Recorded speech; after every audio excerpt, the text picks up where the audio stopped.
I'm Bina Pandya, and welcome to this episode of One on One. Joining me, I have Anthony Longo, who's the president and CEO of Longo's.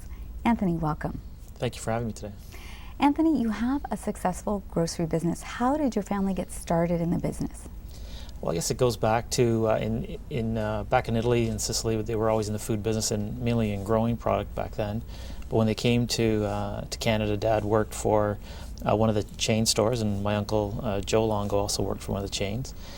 And what basically happened is their dad, my grandfather, was working for a steel mill in the city, and they wanted him to leave the mill. And he just basically said, well, I'm not going to leave the mill unless you guys get your own business, and I'll join you. And that's what they did in 1956. They started their own business. Dad was 22 years old back then. So they started off on Yonge Street and Castlefield in Toronto. You are from Mississauga. Yeah. Why did you choose to do or keep your distribution center here? Well, we came to Mississauga in 1967 at Airport and Dairy Roads, going back quite some time. Mississauga has always been, really good to us in terms of the political climate and the people of Mississauga. So we thought this is home for us, and this is where we want to continue to expand and give back to the people of Mississauga who supported us in those early days. How many stores do you currently have? We have 14 locations, stretching from Burlington to Markham. We have 4 in Mississauga right now. What is your company philosophy? Our philosophy is really centered around having exceptional quality products, good value for the consumer, and great customer service. And those are the kind of the key tenets of everything that we do every day. Now, we commonly hear the Longo's Way. What is the Longo's Way? It's about our vision, and or I should say our values, really, and it talks about honesty, trustworthiness, and mutual respect. And part of that is also pride, taking pride in everything that we do. So it's really caring for people, whether it's our other team members or our suppliers or our customers. So it's really working with all 3 groups and just being respectful. Now, I understand you took over the business in 1998, right, and you have a degree from Humber College in Business Administration. What else did you do to prepare yourself to take over? I mean, it's an established company. Sometimes it's harder to take over something that's already running successfully.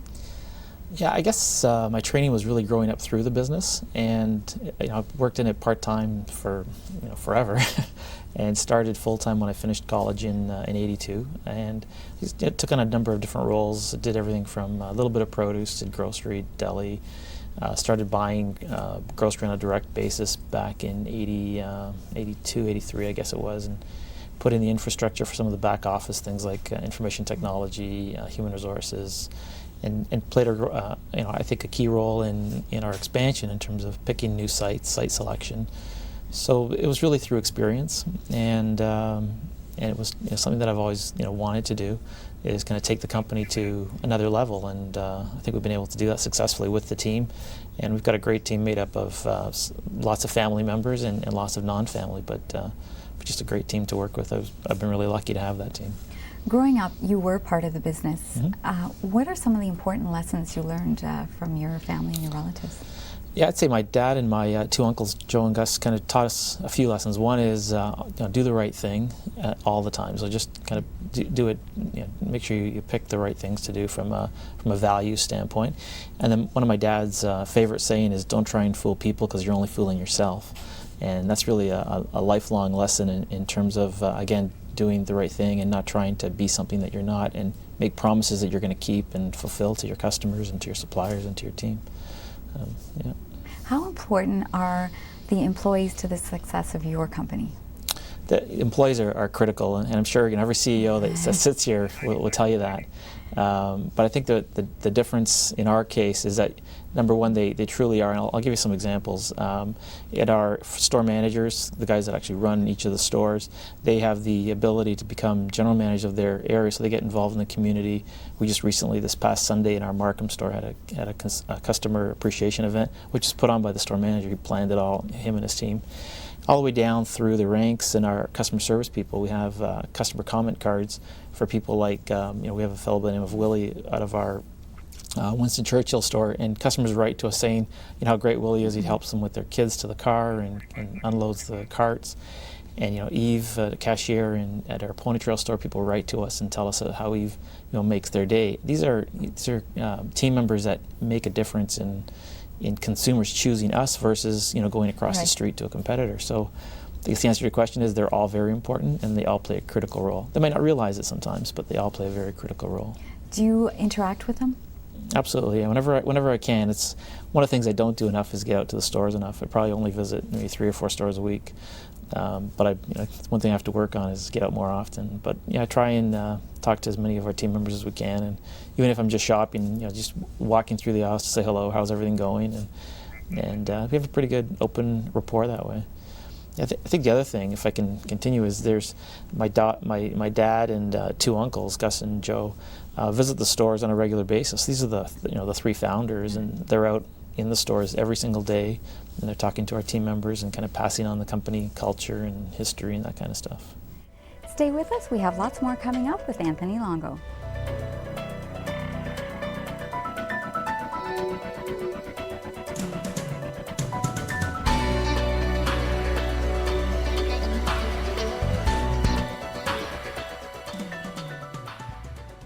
Welcome back with more with Anthony Longo.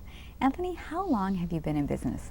The business was started in 1956, so we're celebrating our 50th anniversary next year, and we're pretty excited about that because it is a key milestone. And family businesses typically don't last into the second generation, so we're really pleased that we're going to be able to continue on for hopefully another 50. We'll see how things go. We're really excited about that and celebrating with our team members and celebrating with our customers and of course our supplier partners. What are some of the things that you're going to try and do to celebrate this? I guess a number of things. We're going to kick it off in December with a big team member party the first week of December, and kind of show people, our team members, what we're going to be doing for 2006 and some of the ads that we're going to run and how our positioning will look. And also in 2006, our intention is to have some new products being introduced specifically to commemorate the 50th anniversary. So we're working with our supplier partners right now, developing those products. So it's going to be pretty exciting time. I mean, you've grown from the first store that your family started. Right. You are known for your service and the quality of product that you do provide. Right. Is there ever a danger in getting too big and not being able to sustain that standard? I think the danger could be there, but we've put a lot of measures in place to ensure that we continue to build on our culture and build on our values. And every meeting that we have with our people, every communication we have, we talk about our values, we talk about our culture. So it's really perpetuating that over the long term with more people. So it's really investing in the future and ensuring that we do those things properly and have people buy into the culture, the vision, and the values that we hold very dearly. So, the products that you choose, how do you judge what the consumer wants? We listen very carefully to consumers through a number of ways. We have consumer advisory panels that we run. We have 2 of them going right now, where they come in quarterly, talk to us about what do they like and dislike about Longo's, and we get some great feedback even in between the 3-month meetings. They come to us and let us know if we're doing things right or not. So that's one way. The other way is our comment cards, which I mentioned earlier, that we get, I would say, 20 to 30 comment cards a week, sometimes more. But those are customers telling us what they like, what they don't like, and we make changes and we respond to every comment that we get. And then our 1-800-9-LONGOS line, where people call in and let us know their thoughts as well, positive and negative. And we try and deal with the negative as best we can and deal with it openly and honestly. And so we, from those comments from our customers, we're able to get them the products that they want. Your stores are located in areas where there are young, growing families. Is that your sort of target market? Yeah, absolutely. We try and target communities where the communities are growing, number one, or in other cases like our Pony Trail and Rathburn store, where there's a different mix of families with a double income, working mom and dad and kids at home. So we're able to be there for them because we offer such a wide variety of products from a nutritional standpoint, and from different ethnic groups. We have different products, and also in our prepared foods area. So we're able to help consumers better feed their families and make it quick in and out. And we want to be the consumer's community store. In addition to just sort of buying the regular groceries and fruits and sort of dry goods, you also have a lot of prepared foods. Why did you go into that sort of area? Yeah, prepared foods are a godsend for a lot of families. I know they are for mine, where you get busy and you're taking one son to hockey and you're taking daughter to ballet or doing something else, and and you're busy, so you need sometimes a little bit of a break from cooking, so you can come in and pick up ribs or chicken or pasta or you name it. There's a number of different entrees available, so that's a real growing side of the business.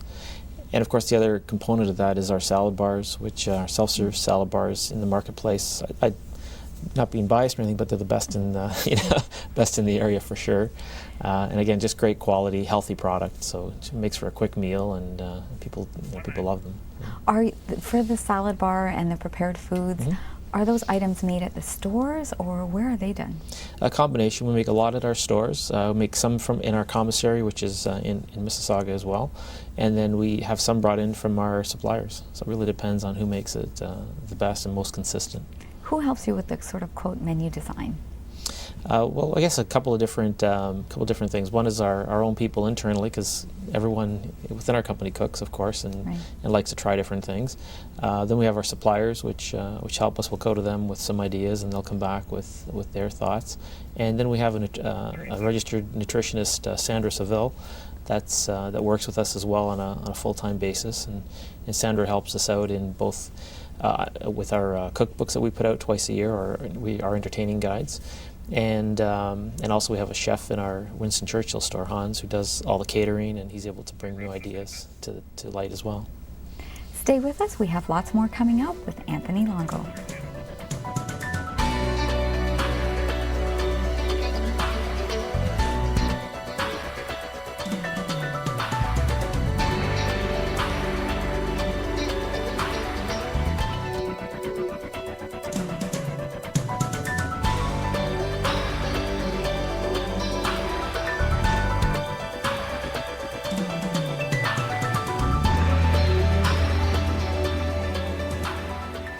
Welcome back. I have Anthony Longo with me.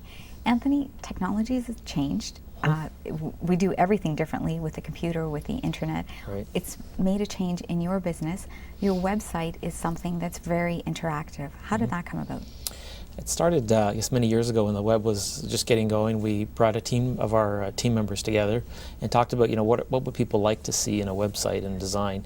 And so we had a number of ideas, and again, that was several years ago. And then we turned it over to our marketing department, and a young lady by the name of Leanne really helps kind of keep it up to date and keeps it interactive.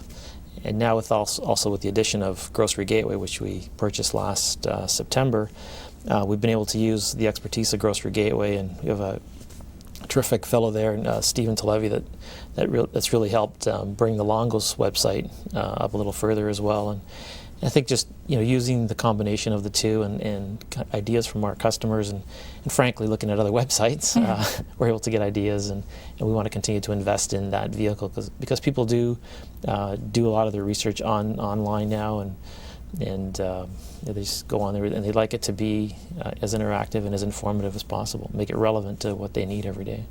Besides Longo's, you've expanded into some other things. Tell us about the Grocery Gateway concept. Sure. Grocery Gateway got started in 1999, and at that time, the founder, Bill Donardo, was looking for someone to supply groceries. So we opened up our doors at our Markham store, where they picked basically product out of that store, and they did that for a number of years. And when they built their volume to a certain level, they started their own warehouse and expanded pretty rapidly. Unfortunately, the company got into financial trouble, and we bought them out of receivership last August, and we've been running it ever since. But the model's changed now. Rather than picking out of a warehouse, we shop out of 6 of our stores on a regular basis and deliver into the all throughout, I guess, from Hamilton all the way to the Markham town line and up north as far as Newmarket right now. So we're able to bring Longo's quality products to anyone in the GTA basically now. You also have gone into the private label area. Is that just because you like to see your name on things, or what was the reasoning behind that? No, we introduced Longo's for a couple of reasons. One is we wanted to introduce unique products of a Mediterranean heritage. So things like balsamic vinegars, olive oils, fresh pasta, fresh sauces. And then also on our fresh side, since we're really well known and really enjoy the whole fresh side of the business, we thought let's brand products that are unique to us. So we have a number of Longo's deli products that are branded Longo's, and produce products that are branded Longo's, and bakery products as well. So part of it is really just getting our name out there because they're unique products. We want people to know that you can only get them, at Longo's. So that's part of it. And then the other products that we do carry that are private label is our Western Classics products and Western Family products. And those products are from out west, as you can imagine, Western Family, from a company called the Overweighty Food Group. And the reason why we brought that in with such an extensive lineup is our customers were asking us for alternatives to national brands, as our competitors all have their different branded products. So we basically made a deal with the Overweighty Food Group to carry those products, which provide national brand quality at lower prices. So it's worked out well for our customers. Now, Longo's has consistently strived to support local produce and local farmers. Why do you do that? Well, we think it's important to build relationships, and I'll give you a couple good examples. Sunny Acre Farms up in Norville, Ontario, we're the boys that we deal with, they're not boys, they're men, they're my age now, but this is a second generation family that we're dealing with, and we buy all their apples that they grow. Our corn supplier is a second generation corn supplier. Until recently, our peach supplier is second generation peach supplier. We just think it's important to build those long-term relationships. And again, that was something that Dad and my two uncles always strived on, is building on relationships so that they can count on us and we can count on them, and it's always a two-way street. Do you think by building these relationships too, you have a little bit more control over maybe the quality that is being sent to you, or can you sort of you can't control a growing season, right, but sort of say what you would like? Yeah, absolutely. I think the farmers understand what our needs are, and they've been with us for 20, 30, 40 years in a couple of cases. So they know what our standards are, and they won't ship us anything that doesn't meet those standards. And they'll call us and say, if the tomatoes aren't coming in properly off the field, they'll let us know, and before trying to ship us something that we can never sell to our customers. Oh, well, so that really works out well. It's a very unique thing, especially considering you are in the grocery business, to to have a little bit of input for your product, which is I think maybe is why you are known for your product. Yep. Stay with us. We have much more coming up with Anthony Longo.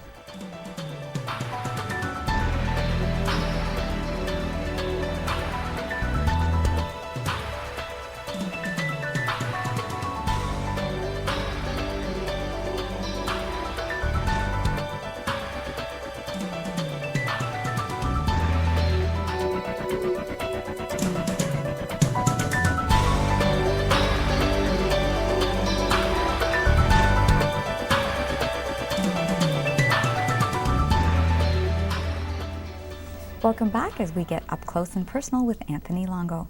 Anthony, you were one of the first grocery stores that made the decision to take out cigarettes and tabloids. You are a businessman. Were you not worried about the lost revenue? No, we weren't worried about the revenue at all, frankly. It was the question of doing the right thing, and we did that, I guess, 10 or 12 years ago. And there was some discussion about it, but not a lot, because once we came to the conclusion that, here we are asking consumers to eat, 4 to 5 servings of fruit and vegetables a day, but yet we're selling products that are detrimental to their health. We thought it doesn't match with what our branding's all about or what we're all about. And the issue on the tabloids, frankly, I guess it was more of a personal decision. I was just tired of seeing, ridiculous statements on the covers of some of these magazines, and said that's not really who our customer is. Our customer is food involved, they're family people. So let's put, magazines out front that they would enjoy, versus the tabloids that were out there. You've talked a lot about building relationships, with the people that supply you products, with your employees, but you also build relationships with the community. You're involved in many different charities. Can you tell us a little bit about the breakfast program that you have going, providing breakfast to elementary school children in the area? Sure. Again, that's a program that's been going on since, I guess, the late 80s. We were asked by a school in Markham to help support their breakfast program, and we got involved and shipped them breakfast products for the kids. And we saw the great success that was, and they came to us and talked to us about how it helped kids focus when they got a full stomach getting into class. And we expanded the program to their communities. So now we support 5 breakfast clubs, I believe it is right now, with that program. Oh, that's a wonderful thing that you're doing for the community. But you also are loyal to Humber College. Yes, absolutely. And you started a program called Longo's College. What is that about? Longo's College, I guess, was really the formation of trying to organize all of the learning and education that we have for our team members. So we worked with Humber to develop curriculum to help our team members understand the grocery business better. So what we do is every year we select what we call our high potential team members, about kind of 30 to 50, depending on the year, and we'll put them through a 15-month program with 15 courses, so one a month. And they learn everything from team building to business skills, category management, marketing, just different skill sets that they might not have had going either through school or through their work experience. So we're able to kind of help people elevate to the next level. Yeah. Now, being a successful businessman, when you are away from your office, is this business on your mind 24 hours a day, 7 days a week? Well, for me, it's really not business. It's something I enjoy doing, but it's on my mind a lot. But again, I enjoy it. So even when we're on holidays, I drive my wife crazy because I'll see a food store and I'll say, okay, let's just stop for a few minutes, and I'll walk up and down the aisles and see what's new. And invariably, you buy 2 or 3 things, and you come back and you talk to the purchasing group and you say, here, I saw these great products. Why don't you try them out and see if we can get them? And it's part of life. It's part of who we are as a family and as people. Yeah. And what do you like to do to relax? Enjoy golfing. Not a great golfer, but I enjoy golfing. Reading. Like reading to my youngest guy, who's 10 now. And that's really about it. Golfing and reading. Now, you followed in your father and your uncle's footsteps in the family business. Are you hoping your kids do the same thing? It's going to be their choice. I mean, my dad never really talked about or forced myself or my brother or my sisters or frankly any of my cousins who are in the business. There's 17 of us all together now, by the way, in the business, which is pretty neat. And you all get along? Yeah, we all get along. We see each other almost every day, but everyone gets along fairly well. Like every family, you have your odd thing, but yeah, we're really blessed that way, that we were raised with great values in terms of family is important and the relationships you build. So I'm going to leave it up to my kids, whatever they want to do. Our oldest guy works part-time in the dairy counter in one of the stores, and I've got 3 nephews that work at 2 other stores, so it's their call, whatever they want to do. Whatever makes them happy. Yeah. What do you think has been the hardest challenge for you so far? The hardest challenge? That's a good question. I would say kind of developing the people and the infrastructure to continue to grow, and really creating that vision for the opportunities that are out there. Because I think every consumer in the GTA should have access to a Longo's, and not everyone does today, except through Grocery Gateway. So I think it's really building the foundation strong enough so that we can continue to carry on and build our business long term for the customers that are out there in the community. Well, thank you very much, Anthony. It's been a pleasure, and we wish you continued success in your business. Thanks for having me. Appreciate it. That wraps up another episode of One on One. I hope to see you next time.